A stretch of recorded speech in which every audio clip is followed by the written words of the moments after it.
ಯುವ ರಾಜ್ಕುಮಾರ್ ಅಭಿನಯದ ಚೊಚ್ಚಲ ಸಿನಿಮಾದ ಭರ್ಜರಿ ಪ್ರಚಾರ ಕೆಲಸಗಳು ಶುರುವಾಗ್ತಾ ಇವೆ. ಹೊಸಪೇಟೆಯಲ್ಲಿ ಅದ್ದೂರಿ ಪ್ರೀ ರಿಲೀಸ್ ಈವೆಂಟ್ ಕೂಡ ನಡೆಯಲಿದೆ. ಹೊಂಬಾಳೆ ಪ್ರೊಡಕ್ಷನ್ಸ್ ಮೂಲಕ ದೊಡ್ಡಮನೆಯ ಚಿಕ್ಕ ಹುಡುಗ ಎಂಟ್ರಿ ಕೊಡ್ತಾ ಇದ್ದು, ಈ ಈವೆಂಟ್ನಲ್ಲಿ ಘಟಾನುಘಟಿ ಸೆಲೆಬ್ರಿಟಿಗಳ ದಂಡೆ ಇರಲಿದೆ. ಯುವನಿಗೆ ಶುಭ ಕೋರುವುದಕ್ಕೆ ದೊಡ್ಡಮನೆ ದೊಡ್ಡಣ್ಣ ಶಿವಣ್ಣ ಕೂಡ ಬರಲಿದ್ದಾರೆ. ರಾಘವೇಂದ್ರ ರಾಜ್ಕುಮಾರ್, ಅಶ್ವಿನಿ ಪುನೀತ್ ರಾಜ್ಕುಮಾರ್, ವಿನಯ್ ರಾಜ್ಕುಮಾರ್ ಸೇರಿದಂತೆ ಇಡೀ ರಾಜ್ ಕುಟುಂಬ ಭಾಗವಹಿಸುವ ಸಾಧ್ಯತೆ ಇದೆ.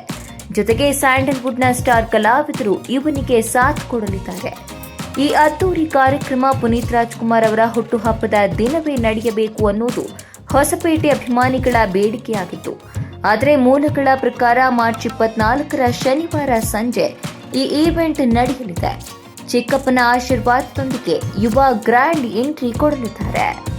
ಯುವ ರಾಜ್ಕುಮಾರ್ ನಟನೆಯ ಮೊದಲ ಸಿನಿಮಾ ತೆರೆಗೆ ಬರುವ ಮೊದಲೇ ಅವರಿಗೆ ಸೋಷಿಯಲ್ ಮೀಡಿಯಾಗಳಲ್ಲಿ ಫ್ಯಾನ್ಸ್ ಪೇಜ್ಗಳು ಹುಟ್ಟಿಕೊಂಡಿವೆ. ಪುನೀತ್ ರಾಜ್ಕುಮಾರ್ ಅಭಿಮಾನಿಗಳು ಇದೀಗ ಯುವನ ಅಭಿಮಾನಿಗಳಾಗಿದ್ದಾರೆ. ಲಕ್ಷಾಂತರ ಅಭಿಮಾನಿಗಳು ಯುವ ಚಿತ್ರಕ್ಕಾಗಿ ಕಾಯ್ತಾ ಇದ್ದಾರೆ. ಅಪ್ಪು ಅಗಲಿಕೆಯ ನಂತರ ಯುವನ ಮೇಲೆ ಸಾಕಷ್ಟು ಭರವಸೆ ಇಟ್ಟುಕೊಂಡಿದ್ದಾರೆ. ಇದು ಕೂಡ ಈ ಹಿಂದೆ ಅಪ್ಪು ನಟಿಸುತ್ತಿದ್ದ ಮಾಸ್ ಶೈಲಿಯ ಸಿನಿಮಾ ಆಗಲಿದೆ. ಈಗಾಗಲೇ ಪುನೀತ್ ಅವರಿಗೆ 2 ಸಿನಿಮಾ ನಿರ್ದೇಶನ ಮಾಡಿದ ಸಂತೋಷ್ ಆನಂದರಾವ್ ಯುವರಾಜನನ್ನ ಯುವರತ್ನನಂತೆ ತೋರಿಸಲಿದ್ದಾರೆ. ಅದೇ ರೀತಿಯ ಹಾಡುಗಳು, ಡ್ಯಾನ್ಸ್ ಮತ್ತು ಆಕ್ಷನ್ ಸೀಕ್ವೆನ್ಸ್ಗಳು ಈ ಸಿನಿಮಾದಲ್ಲಿರುವ ನಿರೀಕ್ಷೆ ಇದೆ. ಎಲ್ಲ ಅಂದುಕೊಂಡಂತೆ ಆಗಿದ್ರೆ ಯುವ ಚಿತ್ರ ಈಗಾಗಲೇ ತೆರೆ ಕಾಣಬೇಕಿತ್ತು. ಕಳೆದ ವರ್ಷ ಡಿಸೆಂಬರ್ 22ಕ್ಕೆ ಯುವ ರಿಲೀಸ್ ಆಗುತ್ತೆ ಅಂತ ಹೇಳಲಾಗಿತ್ತು. ಆದರೆ ಆ ದಿನಾಂಕವನ್ನ ಸಲಾರ್ ಚಿತ್ರಕ್ಕೆ ಬಿಟ್ಟು ಕೊಡಲಾಗಿತ್ತು. ಹಾಗಾಗಿ ಯುವ ಮಾರ್ಚ್ 28ಕ್ಕೆ ಬಿಡುಗಡೆಯಾಗ್ತಾ ಇದೆ. ಒಟ್ಟಾರೆ ಮಾರ್ಚ್ 24ರಂದು ಹೊಸಪೇಟೆಯಲ್ಲಿ ಅಪ್ಪು ಅಭಿಮಾನಿಗಳ ಅಬ್ಬರ ಮತ್ತೆ ಜೋರಾಗಲಿದೆ. ಅವರ ಕಟೌಟ್ಗಳು, ಬ್ಯಾನರ್ಗಳು ಮತ್ತು ಅವರ ಭಾವಚಿತ್ರವಿರುವ ಧ್ವಜಗಳು ರಾರಾಜಿಸಲಿವೆ. ಇದು ಯುವರಾಜನ ಚಿತ್ರವಾದರೂ ಕೂಡ ಅಲ್ಲಿ ಯುವರತ್ನನ ಅಭಿಮಾನಿಗಳು ದೊಡ್ಡ ಸಂಖ್ಯೆಯಲ್ಲಿ ಸೇರಲಿದ್ದಾರೆ. ಹೇಳಿ ಕೇಳಿ ಹೊಸಪೇಟೆಗೂ ಅಪ್ಪು ಅವರಿಗೂ ಬಿಡಿಸಲಾಗದ ನಂಟಿದೆ. ಇದು ಮತ್ತೊಮ್ಮೆ ಸಾಬೀತಾಗಲಿದೆ.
ಪ್ರಜಾಮಾರ್ಗ ನ್ಯೂಸ್, ಇದು ಜನಸಾಮಾನ್ಯರ ಧ್ವನಿ. ನಮಸ್ಕಾರ. ನೀವು ನೋಡ್ತಾ ಇದ್ದೀರಾ ಪ್ರಜಾಮಾರ್ಗ ನ್ಯೂಸ್. ರಾಷ್ಟ್ರದ, ರಾಜ್ಯದ, ರಾಜಕೀಯದ ಬಗ್ಗೆ ಹೆಚ್ಚಿನ ಸಿನಿಮಾ ಅಪ್ಡೇಟ್ಗಳಿಗಾಗಿ ಫಸ್ಟ್ ಲೈಕ್ ಮಾಡಿ, ಸಬ್ಸ್ಕ್ರೈಬ್ ಆಗಿ, ಹಾಗೆ ಫಾಲೋ ಕೂಡ ಮಾಡಬೇಕು.